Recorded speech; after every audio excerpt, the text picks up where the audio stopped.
Magandang gabi, pag-usap mga angkol at siyempre sa ating mga pamangkin at mga auntie po natin na nakatutoy kanina pa. Sorry hindi ako nakadungaw kanina. Medyo busy-busy tayo sa loob ng booth. Ewan ko lang, kumusta kaya ang lagay ng panahon dyan ngayon?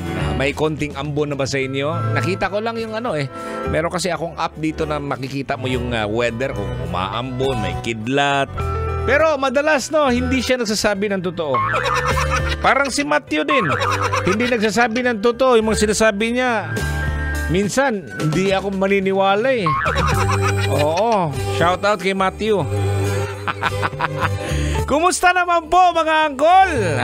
Ang iyong araw ngayon, medyo busy-busy tayo mga kabisyo dahil po nalalapit na po ang ating Aliwan Fiesta 2024, no? Siguro, kung alam nyo lang kung ano bang nangyayari ngayon dito po sa ating himpilan na kung saan ang MBC Media Group yung in charge po dito ang Aliwan Fiesta. Yearly po yan, no? So yung mga nakaraang taon siguro na kung saan nung panahon ng pandemic medyo nawala tayo. Last year lang po tayo nabalik ng pakonte-konte. Pero eto ngayon, eto na yon. Oo, yung sinasabi natin na hanggat meron po tayo, hanggat maganda yung panahon po mga kabisyo, ibibigay po natin ang maganda pong pasundayag.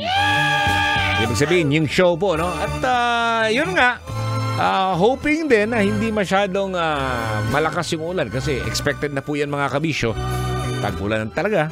Hindi natin alam, no? Ito nga yung panahon po natin sa umaga, mainit, malinsangan, di ba? Pagdating ng mga bandang hapon, later part ng afternoon hanggang gabi, uulanin na naman tayo. Kaya yun lang, no? Hoping and praying for the best weather this coming Aliwan Fiesta, June 27, 28, and 29. Marami po tayong mga inihahanda dyan mga kabisyo sa mga artists, sa mga performers, at syempre sa ating Aliwan Reyna, no? Reyna ng Aliwan, at ang ating street dance competition happening sa last day ng Aliwan Fiesta. Anyways, balik po tayo mga kabisyo sa ating pinag-uusapan dito mga kabisyo, yung tungkol sa mga dapat dalhin tuwing umuulan. Siguro hindi nyo napaghandaan to mga kabisyo, pero it's high time for you to make preparations. Kailangan na talaga.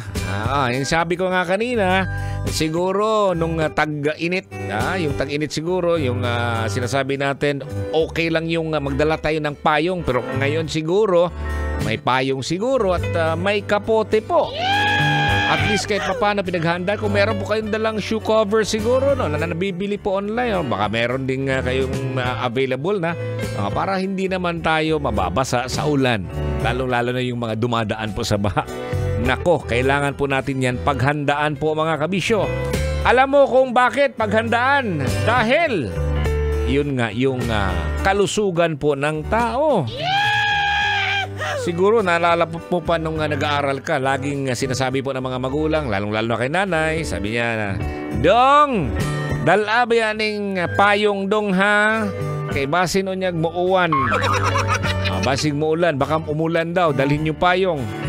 Ikaw naman nung araw, ang mga lalaki, bihira nagdadala ng payong. Kaya kung magdala ko ng payong, bayot ko na daw. Bihira naman. Hindi naman dapat gano'n, no? Sa mga bagong tubo ngayon, hindi na sila gano'n, no? They're very practical, no? Yung anak ko, sinasabihan ko yan, dalhin mo yung payong, baka nakalimutan mo. Sabi niya pa, nasa bag na. Basic yan. Kailangan pa bang i-memorize yan? Dapat gano'n ang mindset, no?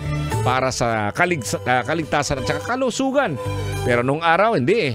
Mahal yung payong mga kabisyo. Ano? Sa totoo lang, nung araw, naalala ko lang, kwento nga ng uncle ko eh. Dadala lang sila ng sanggot o kutsilyo. Pagdaan sa may kasagingan, kuha ng saging. Yun na yun. Pang protekta sa ulo. Nung araw po yun mga kabisyo. Pero ngayon, nandyan na yung meron pa, umabot pa yung plastic, di ba? Oo, yung plastic, yung sako. Yung ginagawang raincoat, yung sako ng bigas. Grabe naman mga kabisyo. Well, anyways, it's part of growing up. It's part of your memories po mga kabisyo. Sarap namnamin yung mga ganun mga kabisyo, no? Anyways, magpapaalam na po muna tayo para sa ating programa ngayong gabi. Bukas na naman po tayo magsama-sama. Alas 9 po ng gabi hanggang alas 12. 12 midnight. Dito lang yan sa 90.7 Love Radio. Ako pa rin ang inyong Uncle Totoy. Uncle Totoy Bato. Dito lang yan sa Love Radio Manila. Awards, oh. I can't remember. Kailangan pa bang i-memorize yan?